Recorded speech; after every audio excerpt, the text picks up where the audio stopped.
Welcome back.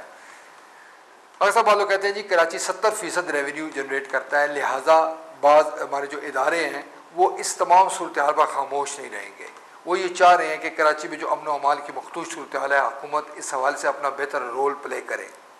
देखें जी, असल में मेरा इस मामले में मैं सुन रहा हूँ काफ़ी दिनों से आपके जो मीडिया है वो इस चीज़ को समझ, उसका ये ख्याल है कि इसका हल जो है वो शायद फ़ौज को बुलाने में है और फिर उसके लिए मुख्तलिफ़ तावीलें दी जा रही हैं। कल मैं हफीज़ पीरज़ादा साहब का भी सुन रहा था कि आइन में उसकी जो है वो चीज़ रखी हुई है। ये असल ये बात नहीं है, ये सारी बातें जो हैं ये नहीं, ये इसका हल ही नहीं है। मैं तो इसका ये हल समझते ही नहीं, क्योंकि इस दौरान में 9 साल तो लगातार मतलब जो है वो मुशर्रफ की हुकूमत रही, फिर फ़ौज उसको ठीक कर लेती।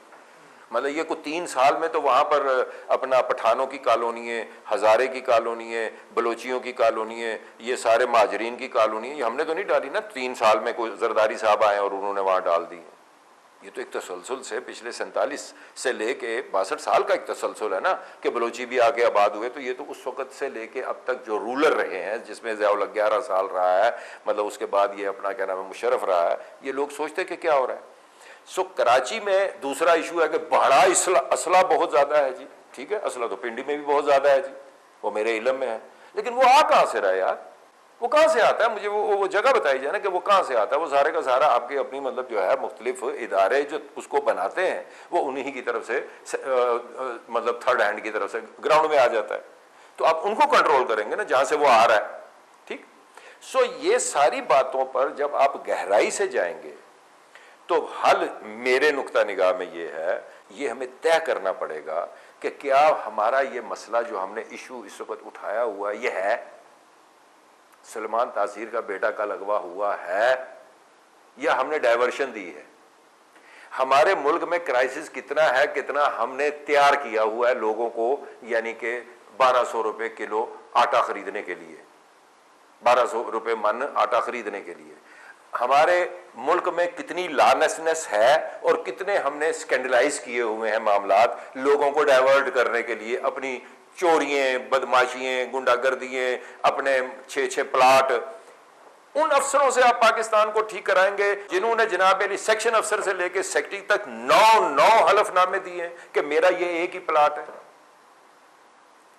यानी कि जो सिर्फ उस वक्त वो प्लाट जो होता है 10 से 20 लाख का होता है, जो 20 लाख के लिए खुदा और उसके रसूल को हाजिर नाजर जान के दस्तखत करता है नीचे कि मेरे पास इसके अलावा। बयान हल्फी की बात की, बयान हल्फी तो हम ये देख रहे हैं कि हमारे एक आम सी रूटीन हो गई है। कोई भी काम आप करवाते हैं तो कहा जाता है एक साथ बयान हल्फी लगा दें। वो कसम कुरान, वो जो हमारे दीन में है कि ये कितनी बड़ी बात है, शायद हम उसकी अहमियत से इस वक्त आगाह नहीं रहे। मैंने कहा कि अब उन अफसरान के जरिए जिनके जरिए आप पाकिस्तान चला रहे हैं, उनके सामने एक खुदा और उसके रसूल को हाजिर नाजर जान के झूठा हल्फिया बयान दाखिल करके अपनी ही रियासत को चीट करना नॉर्मल बात है। और वही अफसर, वही सेक्शन अफसर और वही सेक्रेटरी थोड़ी देर के बाद अपने क्लर्क को एक गैर कानूनी हरकत के ऊपर मतलब जो है वो नौकरी से निकाल रहा होता है, और वो उसी क्लर्क ने उसका वो हलफनामा टाइप किया होता है अपने अफसर का, उसके सामने वो इतना नंगा होता है।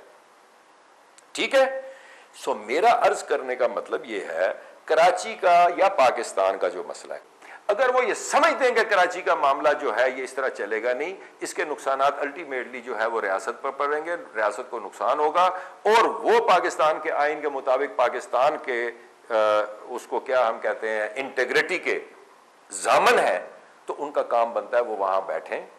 जिस तरह अभी कियानी साहब गए हैं कराची, उन्होंने जाके अपने कोर कमांडर को कहा, वहां अपनी एजेंसियों को कहा कि अभी आप इंफॉर्मेशन दें और जो जिस जगह के ऊपर ये गलत हो रहा है उसकी इंफॉर्मेशन दें, फिर उसके बाद सिविल गवर्नमेंट पे छोड़ दें।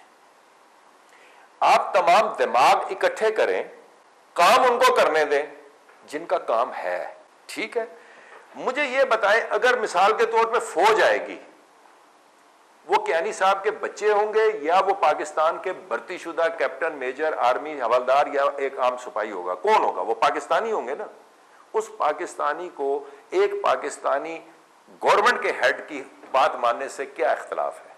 यानी अगर कियानी साहब उसको ये कहेंगे you better to go and listen to the command, तो वो सुनेगा, जाके काम करे।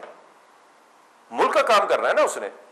बदकिस्मती ये है कि हम ये कह रहे हैं कि इस मसले का हल हमारे पास है और वो हम इधर बैठे हुए। आप सुनते पॉलिटिकल सिस्टम जब चलता रहेगा तो उसके समरात आएंगे, लिहाजा इस पॉलिटिकल सिस्टम को चलना चाहिए। इसमें जो भी लोग इस वक्त मौजूद है वो अगर इसमें रहेंगे तो सिस्टम खुद ब खुद उनको निकाल बाहर फेंकेगा। देखें सर, पाकिस्तान में इस बात के अलावा आपके पास कोई हल नहीं है।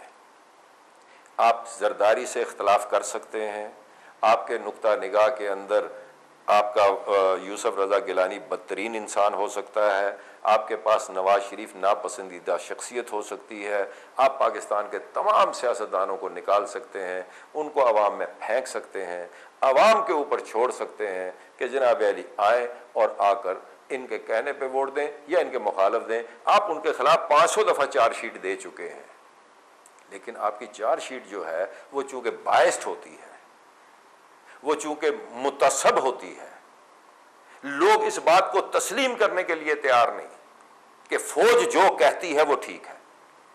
यानी आपके सामने अभी मुशर्रफ रहा 9 साल, जो बंदा आया और उसने कहा कि जनाब एहतसाब लूट के खा गए, लूट के खा गए। कितनी बड़ी शर्म की बात थी कि 9 साल के बाद जिस वक्त उसने खुद खड़े होकर जरदारी से हलफ लिया सदर। हम समझते कि सियासतदानों को बहसीत तबका ये कोशिश करनी चाहिए कि वो डिलीवर करें और लोगों के मसाइल और मुश्किलात हल करें, क्योंकि हम ये देख रहे हैं इस वक्त के लोग पॉलिटिशियन से मुतरफ़र हो रहे हैं कि एक तवील मार्शल लॉ के बाद जब उन्होंने उनको मौका दिया तो वो अवाम की खिदमत करने में नाकाम रहे हैं। आप मुझे बताएं कि इतनी जो मीटिंग्स अब तक हुई हैं वहाँ पर कोई सारे सियासतदान तो ही नहीं बैठते, वहाँ पर आपके सेक्रेटरी भी बैठते हैं, वहाँ पर आपके पुलिस अफसरान भी बैठते हैं, वहाँ रेंजर के जनरल होते हैं वो भी बैठे होते हैं, अगर सारे बैठे होते हैं ना, उनके सामने मीटिंग हो रही होती है।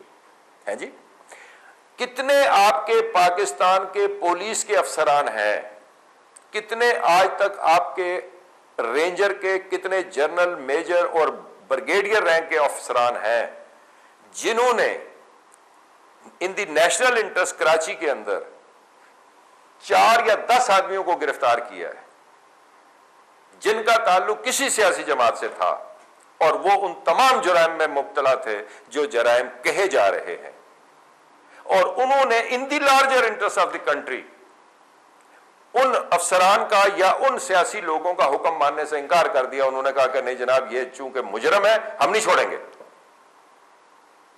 कानून सबके लिए एक जैसा होगा, और उनके साथ जबरदस्ती की। उन्होंने रिजाइन ये रखा और उन्होंने कहा कि हम नहीं नौकरी करते, हम पाकिस्तान में नेशनल। कौन, कितने अफसर आए? पुलिस में बताएं, रेंजर से बताएं,